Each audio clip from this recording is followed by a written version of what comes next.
Apple, sebuah brand yang prestisius. Mereka menawarkan produk yang revolusioner dan performa berkelas. Produk mereka juga lekat dengan image mahal, mewah, dan bisa menaikkan derajat bagi yang memakai produknya. Nah, di bulan Maret kemarin, Apple melakukan announcing yang cukup ngagetin gua. Bukan oleh jajaran produk barunya yang diperkenalkan, tapi oleh perubahan harga produk yang ditawarkan sekarang. Kelihatannya kini harga produk Apple makin rasional. Mereka meluncurkan sebuah produk iPhone baru, yaitu iPhone SE, yang harga termurahnya $399. Sekarang ini gue lagi nyari pengganti Nexus 5 yang udah gue pakai sekitar 2 tahunan, dan iPhone SE ini adalah salah satu kandidatnya.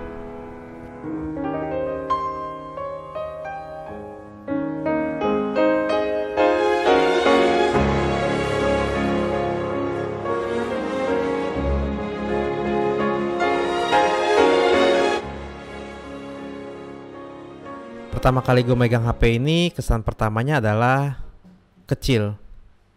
Ya, HP ini kerasa kecil. Mungkin karena gue udah terbiasa memakai HP dengan layar 5 inch.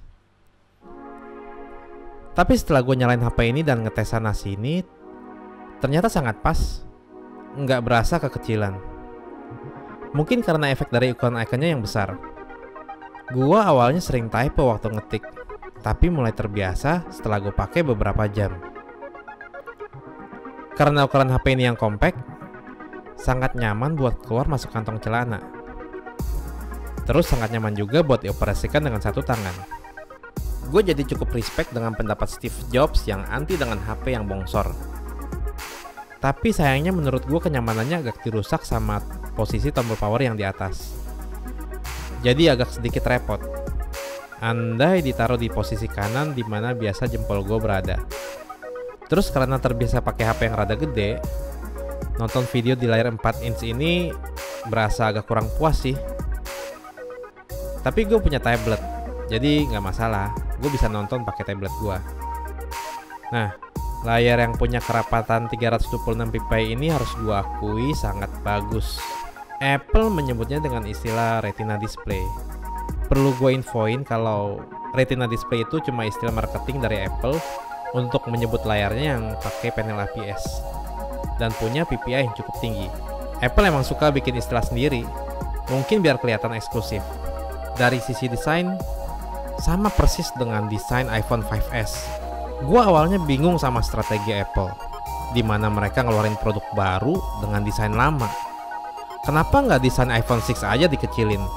Tapi gini, kalau kita lihat misalnya Samsung nih, mereka kalau ngeluarin produk mini untuk flagship mereka, desainnya pasti sama dengan ukuran yang dikecilin, tapi hardware-nya jauh lebih inferior. Nah, iPhone SE ini kebalikannya, desainnya lama, tapi hardware-nya bisa dikatakan setara sama flagship terbaru mereka. Jadi menurut gua Apple menghemat biaya R&D, dan imbasnya harga SE bisa ditekan. Nah, kalau lu pilih yang mana? Kalau gue sih jelas pilih yang kayak iPhone SE ini. Secara desainnya menurut gue juga masih kelihatan premium. Dari segi hardware, iPhone SE udah pakai prosesor Apple A9 yang sama kayak di iPhone 6s. RAM-nya juga sama, yaitu 2 GB. Yang menurut gue udah cukup banget buat mengoperasikan iOS. Karena emang bener apa yang dikatakan banyak pengguna iOS dan juga dari komentar-komentar kalian, kalau performanya sangat smooth.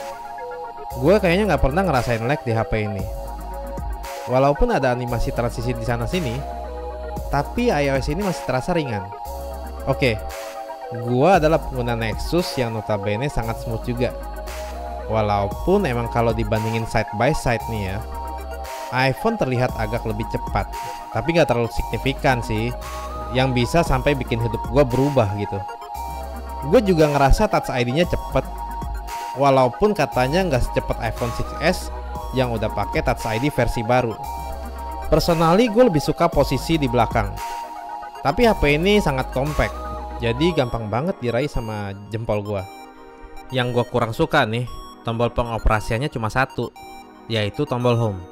Gue kurang tahu apakah karena emang gue terbiasa pakai Android yang punya 3 tombol, atau karena tangan gue yang nggak terlalu gede. Jadi gini maksudnya, Tombol back itu ada di kiri atas.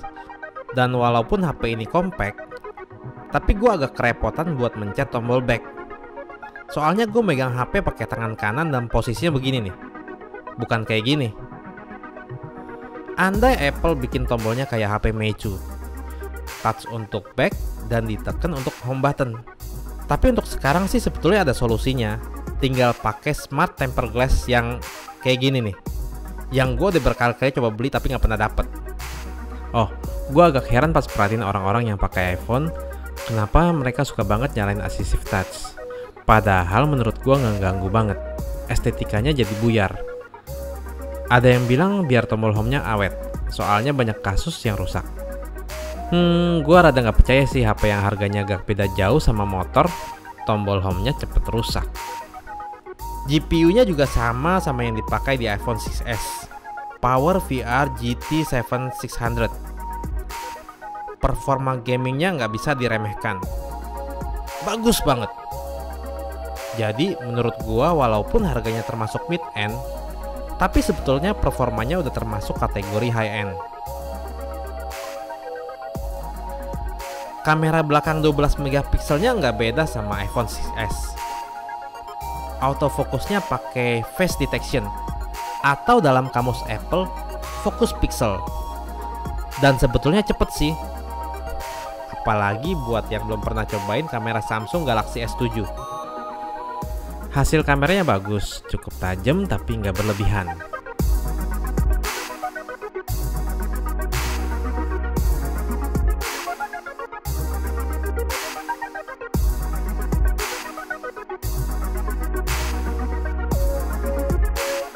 Ada live photo tapi nggak ada 3D touch, jadi cara nge-previewnya ditahan. Karena megapikselnya udah 12, jadi kameranya udah bisa rekam 4K 30 fps. Sayang nggak ada image stabilization, tapi hasilnya masih oke kok. Bisa time lapse yang hasilnya keren. Lalu slow motion dengan pilihan 240 fps, resolusi 720p, atau 120 fps resolusi Full HD.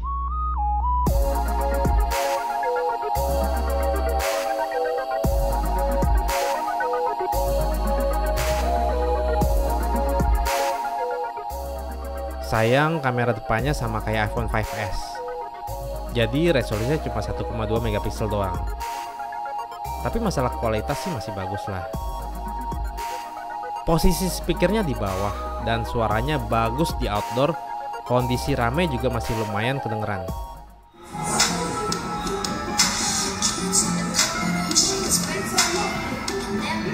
Nah, seperti yang sering gue omongin, gue nggak gitu suka sama posisi ini.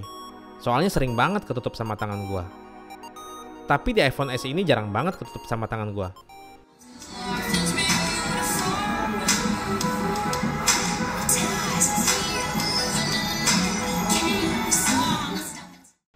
Mungkin karena posisi speakernya yang di sebelah sini. Nah, kecuali kalau dipegang kayak gini nih, bakal ketutup juga sih.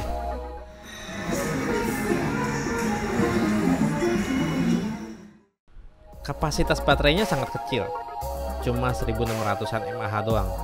Ini kalau di HP Android nih, harga 4 jutaan, abis lu dibully. Tapi gue agak kaget sih, ternyata nggak seburuk yang gue kira. Masih lumayan awet kok buat dipakai harian. Ya cukup lah buat jam pergi sampai pulang kantor. Dan gue butuh waktu sekitar 2 jam buat ngecas baterainya. Oke, jadi gue suka atau enggak sama iPhone SE ini? Apa gue bakal milih ini HP sebagai daily driver gue?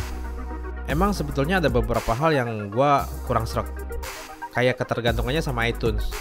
Dan gue juga nggak pakai ekosistem dari Apple. Terus karena gue pengguna Android, gue suka banget mengkostumisasi tampilan handphone gue. Dan itu nggak bisa dilakukan di handphone ini karena closed source. Bisa sih, tapi harus di jailbreak.